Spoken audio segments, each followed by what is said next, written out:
They didn't see a war fighter. They saw tattoos. Too many of them. Too scattered. Too strange. So they joked, whispered, circled her like sharks testing a ripple in the water.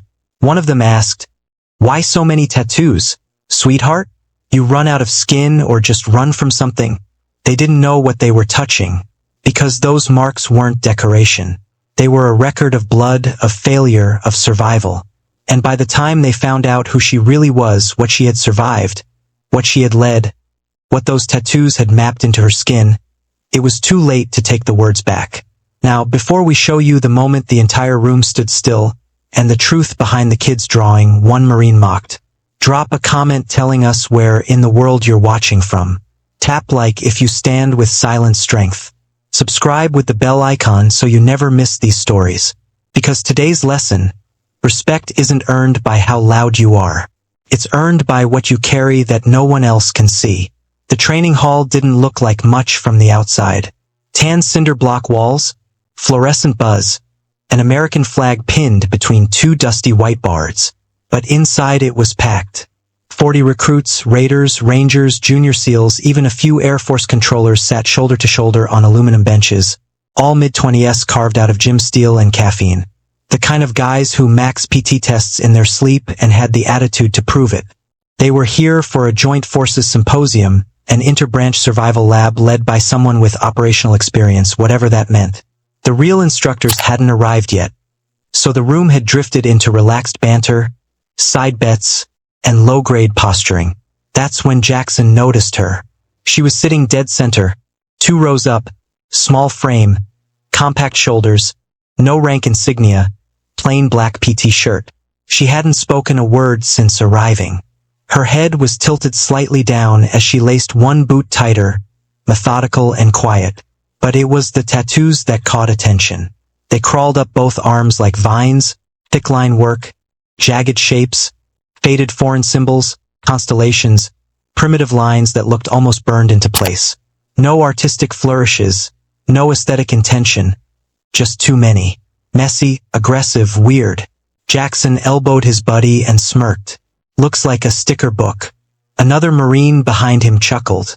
She lose a bet or something. Walking graffiti, someone whispered. Jackson couldn't help himself. He leaned forward across the bench line and tapped her lightly on the shoulder. "Hey, sweetheart," he said, voice just loud enough to cut the chatter. "Why so many tattoos? You run out of skin or just running from something?" A ripple of laughter spread through the benches. Heads turned. She paused, but didn't turn fully around. Instead, she lifted her chin just slightly and said, calm as glass, "You don't know what you're looking at." Jackson blinked. "Oh, I know a bad tattoo job when I see one." This time no one laughed. Not right away. Something about the way she turned to glance at him just briefly seemed off, not hostile, not insecure, just still. She rolled her sleeve a little farther down, covering a few of the bolder lines, but not in shame. Felt more like someone sheathing a blade. The room shifted slightly. Subtle. The air got tighter. The door still hadn't opened. No instructors yet. No authority in the room. Just wolves in a cage. Sensing weakness where there might be none, Jackson leaned back. Smug. He thought he'd won. The others weren't so sure. She stayed seated, hands resting on her knees, eyes forward, and then the door opened. The door creaked open, and a sharp, clipped voice cut through the air. "On your feet." The chatter died instantly. Benches rattled as boots hit the floor in unison. A Marine gunnery sergeant stepped into the room with a clipboard in hand, and the gait of someone who'd buried more men than these recruits had met. He didn't bother introducing himself. "This is not a motivational seminar," he said flatly. "This is not a TED Talk. This is a practical assessment. You are not here to be impressed. You are here to learn." He paced in front of the benches, scanning faces like he was counting rifles before a breach. "You'll do 3 drills," he continued. 1 physical, 1 cognitive, 1 tactical. You will do them fast. You will do them quiet. You will not ask questions. He turned his head and scanned the group again, then pointed without warning. "You step forward." The woman stood, No hesitation, no grunt, just a clean, smooth rise. She stepped forward with surgical efficiency. Her boots didn't even squeak. Jackson smirked behind her. "Watch her fold," he muttered. The gunnery sergeant led her to the far corner where a 180 pounds weighted dummy lay face down on the mat. "Drag it to the wall." "Full kit," he said, nodding to the loadout gear stacked beside the dummy. She didn't blink. No swagger, no flex, just fast hands, straps, buckles, rigging. Then she dropped into position, wrapped the harness, and started to pull. There was no explosion of strength, no growling effort, just pure mechanical movement. Heel over heel, step after step, her weight low and her face unreadable. She reached the wall. In half the time it took the last guy. No one clapped. No one made a sound. Reset. The gunny barked. Next, he handed her a headset and gestured to a digital panel on the wall. Loud white noise blasted into her ears. Alarm screaming, engine roar, and a timer clicked on. The screen filled with a rotating puzzle matrix. Memory, logic, sequence. She didn't hesitate. While others fumbled or flinched, she kept her eyes locked, fingers tapping, never glancing away. When the timer beeped at 90 seconds, the screen flashed green. She was done. Jackson leaned forward, frowning. "Last one," the gunnery sergeant said. He tapped a tablet and a simulation appeared on the monitor. Drone footage from a mock village.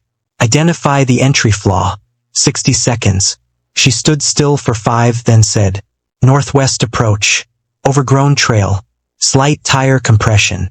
Irregular spacing. That's not patrol. It's a flank team. The main entry's a distraction." The gunny stared at her, then nodded slow. No fanfare, no praise. She returned to her seat without looking at anyone.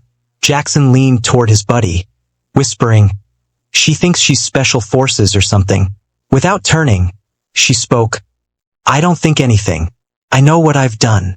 The gunnery sergeant paused mid-note, just for a moment, then moved on. But the room didn't forget that look on his face. Breaks at training facilities are never truly breaks. They're observation windows, moments where posture says more than protocol, where the real hierarchy is tested in how you rest, not how you stand. The recruits spilled into the side area just outside the main hall. A patch of gravel and bleachers shaded by a sagging awning. Canteens hissed open. Gloves came off. Laughter crept back into the group like a draft under a door. She sat alone. No one told her to. She simply didn't join a circle. Didn't hover for validation. She knelt by her rucksack, rewrapping the gauze on her palms from the drag drill. Her hands moved with that same economy of motion, tight, careful, like everything she did had been practiced enough to waste nothing. Jackson clocked her from across the gravel. Still sore from being outperformed and still unable to square what he'd just seen, he decided to double down. A recruit's pride doesn't retreat quietly. He nudged 2 buddies, Ramirez and Brooks, and approached. They circled her casually like they were waiting for a bus, not boxing her in. Jackson dropped down onto the bench beside her. "So," he said, tone light, amused, "those tattoos? What are they? Bad decisions or bad breakups?" She didn't look up. "They're not your business." Ramirez leaned on the rail behind her. "Come on. Every tattoo is a story, right? Give us one." Brooks smirked. "Or she's just a poser. No unit tags, no branch, just squiggles." She kept wrapping her hand. The silence stretched. Jackson nodded toward her forearm, toward the strange jagged lines etched just below her elbow. "This one," he said, tapping it with 2 fingers. "Looks like a kid drew it with a crayon." Her hand moved faster than any of them expected. She didn't strike him, didn't threaten. She just closed her fingers around his wrist. Tight, still, and cold as steel. Not a show of force. A line drawn with no theatrics. "Don't touch me," she said. Jackson froze. Her grip lasted only a second. Then she released him like nothing had happened and went back to her rap. The air shifted. Brooks laughed nervously. "She's feisty." No one echoed it. There was no tension in her posture, no warning, and somehow that made it worse. Before it could go any further, the heavy interior door creaked open. Back inside, barked the gunnery sergeant. Now the three men peeled away with forced nonchalance. Jackson was last to turn, glancing once more at her as she rose and slung her pack over one shoulder. He thought he'd rattled her. He didn't see the stillness for what it was. Not fear, not submission. It was discipline. The kind that's learned, not taught. The kind that waits for timing. The recruits filed back into the hall with a little less swagger than before. Water bottles hissed open. Boots scuffed the floor. Some muttered about the heat. Others just stared ahead, waiting. But not her. She was already seated. Same spot, same posture, same unreadable face. Then the door opened again. This time it wasn't a sergeant. It was a man in service khakis. Mid-50s, silver buzz cut, strong jaw. The kind of posture that makes an entire room sit straighter without thinking. Commander Reed. Carry on, he said, waving off the automatic rise to attention. The recruits stayed seated, but straighter now, more alert. Even Jackson pressed his knees together. Reed didn't speak right away. He scanned the room slowly, like he already knew the names and records of everyone in it. His eyes moved from row to row, then stopped on her. A flicker, barely visible, passed over his expression. Not surprise, recognition. He gave a short, respectful nod. Then he turned back to the class. Today's session is not about tactics. It's not about drills. It's about what happens when every system fails. When your comms go down, your GPS is toast, and your backup is 20 clicks out with no way to reach you. He paused. Today's session is about endurance. Mentally, tactically, morally. He glanced back toward her, then stepped aside. You'll be led by someone who didn't read about it in a manual. She wrote the manual. Silence. He looked at her directly. Chief Petty Officer Riley, retired. The air left the room. She stood slow and steady. Not dramatic, just present. Jackson's jaw tightened. His stomach coiled with something new. It wasn't embarrassment yet. Not fully, just unease. A realization forming like frost on glass. Riley nodded once to the commander, who returned it with something bordering on deference. Reed continued, now addressing the frozen class. Chief Riley served 17 years in Naval Special Warfare, Task Unit Echo Joint Stag Elements. She was part of Task Force Blue's Forward Recon and Escape Cadre. He let the words settle. She was decorated for valor during Operation Red Camel. She has instructed everyone from SEAL Team 2 to the British SPS. She is one of the few Siri Level C instructors certified under live combat protocols. Jackson's eyes drifted down to her forearm, the exact mark he'd mocked. The kid's drawing. Now he saw it for what it was. He didn't understand it yet, but he knew he'd made a mistake. Riley looked out at the room. Her voice was quiet, controlled, unshaken. Let's begin. Riley didn't pace when she taught. She didn't point at screens or raise her voice. She just stood at the center of the room with her arms folded, letting silence do the heavy lifting. And still, everyone listened. Jackson didn't move. He hadn't since she said her name. There was no room left for sarcasm. Only the growing heat of realization blooming up his neck like sunburn. He stared at the floor, but he could still see it. That faded, jagged black mark on her forearm. The one he touched. The one he called childish. Riley walked slowly toward his row, not to challenge, just to teach. She raised her arm slightly, revealing the tattoo in question.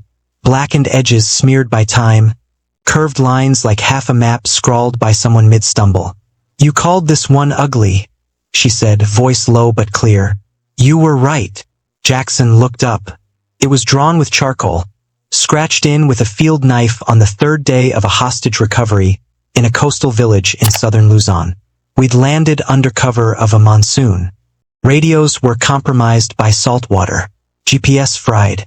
The local guide gave us a hand-drawn map he made from memory. Said the trails would shift with the storm. He was shaking so bad he couldn't hold the pencil straight. She paused. We lost him in the first hour. Mortar fire took out half a ridge. After that, I had two things, my boots and the memory of that paper. I burned the original to protect his family. But I remembered it. She tapped the ink gently. So I drew it again. Every fork, every blind corner, every flooded canal. I marked it on my arm so I wouldn't forget where we'd already been. So I wouldn't walk my team in circles. We moved in complete blackout. Mud up to the knees, wading through canals that smelled like gasoline and blood. She lowered her arm. And we got them out, all 3 hostages, 1 injured but alive. We pulled them through a rice field under indirect fire, and not 1 person on my team died. Jackson stared at the floor. Riley looked around the room. Not accusatory, not proud, just honest. Ugly ink saved 6 lives that night, she said. You can keep your lion heads and flag sleeves. Give me the bad lines drawn by people who wanted to live. The room was silent. Not reverent yet, just quiet in a way only real weight could create. She turned, walked back to the front of the room, and folded her arms again. The projector flicked on behind her, but nobody looked at it. They were still watching her. The slide on the projector changed, but no one was really looking. Their eyes kept drifting back to her arms, to the ink that wasn't there for display. Riley didn't waste time on filler. Let's talk about fallback structure, she said. Not the kind you plan. The kind you improvise when the map's gone and the plan's burned. She turned slightly to adjust the panel behind her. And that's when they saw it. Just under the edge of her shirt collar, over the left shoulder blade, a faint cluster of symbols inked in muted brown-black, crude, angular, nearly lost to age and time. The room shifted again. She caught the change in atmosphere, saw their eyes on it, so she spoke. That one, she said without turning, was never meant to be seen. Her hand rose and touched the ink lightly, like memory lived in the skin. Kurdistan 2014. The room was still. We were tasked with overwatch and potential recovery during a failed extraction attempt. Our outpost got shelled 2 hours before the handoff. The Humvee was flipped into a dry creek bed. I dislocated my shoulder, crawling out. She looked forward, eyes not on the screen, but on something far older. We fought for 19 hours. No air support, no drone feed, just rooftops and shadows. My comms were gone. Everyone else had already moved back to a fallback ridge. Assuming we were dead, she took a breath, steady and measured. I carried a teammate 5 miles over rough terrain. He was shot through the thigh, kept going in and out of consciousness. I used his blood to mark fallback points on my uniform. When I reached the halfway ridge, I used a blade to etch the same pattern into my skin. She tapped the shoulder again. That's what you're looking at. Each one of those shapes is a grid fallback, a bend, a tree, a body. Ramirez, one of Jackson's friends, blinked hard. The arrogance was bleeding out of him like air from a punctured tire. Riley continued, calm as ever. I didn't mark those to honor anyone. I marked them so I'd never forget where I lost control, where I held, where I failed, where I crawled.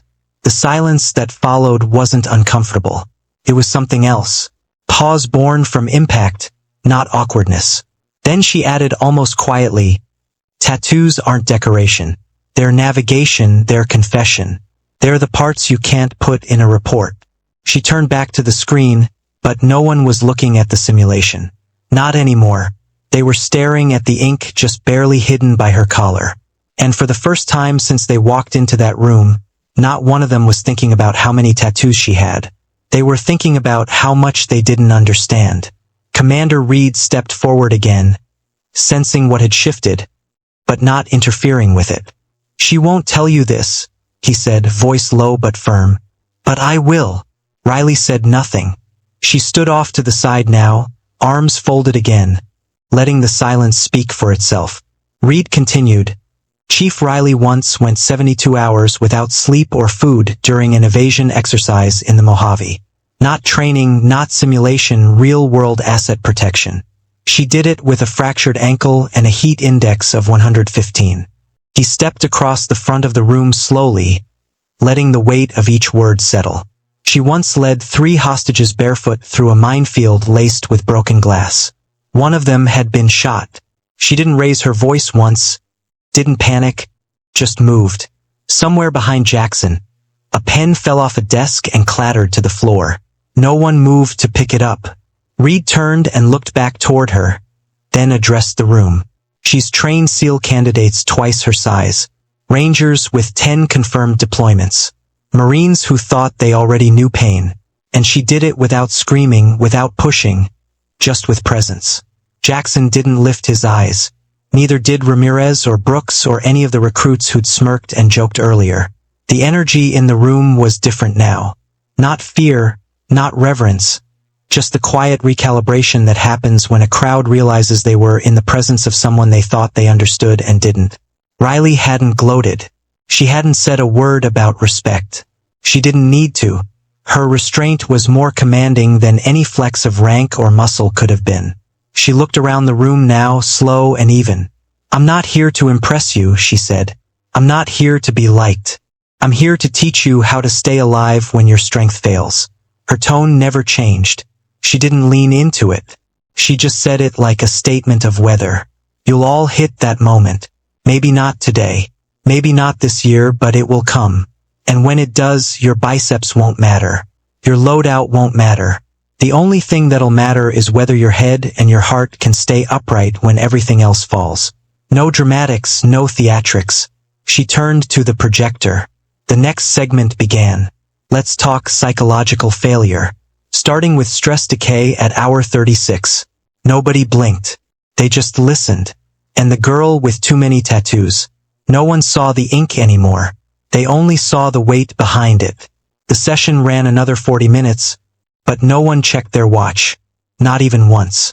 When it ended, the recruits didn't scatter like they usually did. No rush to the hallway. No casual jokes.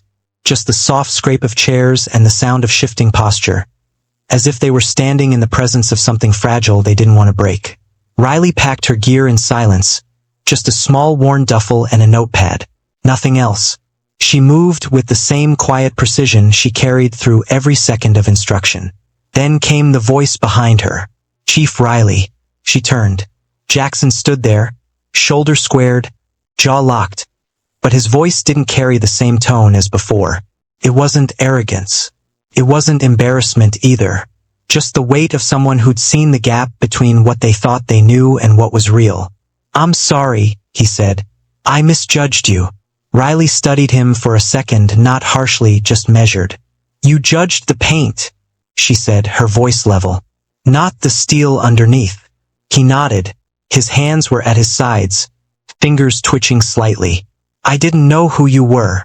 "That's the problem," she replied. "You didn't ask." Ramirez stood a few feet back, watching. The others lingered near the doorway, pretending to look busy, but still listening. "I wasn't trying to," Jackson started. But she raised a hand slightly and cut him off without force. "You don't have to explain," she said. "You're young. You're strong. You think you've already met the world." He swallowed hard.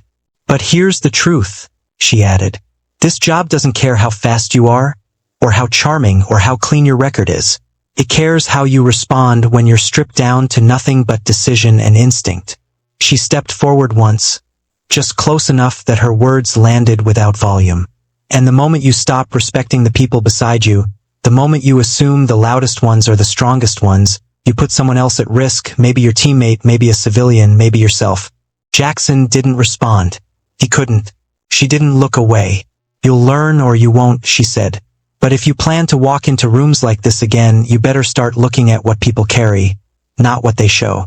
Then she stepped past him. Not cold, not distant, just done. Jackson turned slightly as she walked away. As if trying to think of something to add, he didn't. There was nothing left to say. And somehow that made the lesson land harder. Most of the recruits had cleared the room. A few hung back near the door, speaking in low tones or simply staring at the floor. Whatever had started as a routine interbranch seminar was now something else entirely. Something they didn't have the words for yet. Riley was halfway to the exit when a voice, small and careful, came from the middle row. "Chief." She turned slightly. It was one of the youngest in the room, a Navy recruit, barely out of academy, face still soft with youth under his buzz cut. He looked down as he spoke, but his voice didn't shake. "Why, all of them, really?" The others stilled. Even the ones who had been halfway out the door paused. Riley took a breath and looked down at her own forearms. Faded symbols, blotchy lines, sharp edges blurred by time and sun. She walked back to the front of the room. No tension, no flare of drama, just her boots over concrete and the distant hum of the old AC unit overhead. When she spoke, her voice was barely above a whisper. "Because memory fades," she said. "Ink doesn't." The room didn't move. She looked around, not at any one face in particular, but at all of them. All the muscle, all the youth, all the egos still soft enough to shape. "Some tattoos mark where I survived," she continued. "Some mark where I failed, and some," her voice caught, but not from weakness. "Some keep the ones I lost close." There was no pause for effect, no trembling, just truth. She rolled her sleeve back down slowly, covering most of the chaos ink again. The marks faded beneath fabric like smoke returning to air. "You won't understand today," she said. "You're not supposed to. You're still whole, still clean, still lucky." She reached for her duffel. "But one day, when the plan's gone, when your strength breaks, when the world stops caring, you'll look down at your arms, and maybe they'll still be clean. Maybe they won't." She slung the bag over her shoulder. "But either way, you'll know what you carry, and you'll understand why I wrote mine down." Then she turned and walked out into the light pouring through the hallway glass. No salute, no goodbye, just quiet boots against tile. No one followed her. No one spoke. Not yet. They just watched the ink vanish behind the sunbeam and wondered how many stories they'd never see. The room emptied slowly, not like after a drill, more like after a funeral. Quiet, staggered, contemplative. Jackson stayed seated. His elbows rested on his knees, palms dangling open like he just dropped something important and didn't know where it landed. He stared at the floor where Riley had stood just minutes earlier. There was nothing there, but it felt like something still lingered. A presence, a truth, a weight. He didn't know what to do with it. A moment later, boots crunched nearby. It was Ramirez. He sank onto the bench beside Jackson with a long exhale. They sat in silence for a while, watching the last of the recruits shuffle out. Then Ramirez said, "You going to apologize again tomorrow?" Jackson didn't look up. "Yeah," he muttered. "Yeah, I am." He scratched the back of his neck and blew out a shaky breath. "I thought she was some admin they sent to make a point," he said quietly. "You know, diversity box check." Ramirez didn't answer. He didn't need to. "I looked at her and saw tattoos. That's all." Jackson added. Didn't even think to ask what they were. Ramirez nodded once. "We all did." Jackson finally looked up. But when she talked about that fallback trail, the blood, the symbols, the map she carved into herself, he shook his head slowly. That wasn't ink. That was something else. Ramirez leaned forward, arms resting on his thighs. "You ever meet someone who makes you feel like you haven't earned the right to lace your own boots?" Jackson gave a hollow laugh. Just did. They sat there in silence again. Not because they had nothing left to say, but because whatever came next wouldn't be for performance. There were no jokes left to cover their embarrassment. No swagger to reinflate their egos. Just acknowledgement. Jackson stood up slowly, slinging his canteen over his shoulder. "Next time she teaches," he said, "I'm sitting in the front." Ramirez raised an eyebrow. "Thought you didn't like lectures." "I don't," Jackson replied. "But I've never seen anyone walk in and change the air in a room without raising their voice." He paused near the door and turned back once more, looking at the spot again. The same bench, the same floor, the same scuffed concrete. Only now he understood what he'd missed. "Too many tattoos," he murmured to himself. "I had no idea." And then he walked out, quieter than he'd entered. The boots were the same, but the man inside them wasn't. How many of your scars tell a story no one else understands? And have you ever misjudged someone just by looking at them? Drop your answers in the comments. We read every single one. If you stand with quiet strength, tap that like button, subscribe, and hit the bell icon so you don't miss tomorrow's story, and share this video with someone who still believes appearances tell the whole truth. Watch the videos now appearing on your screen, and we'll see you tomorrow, same time, with a brand new story. Stay sharp. Stay grounded.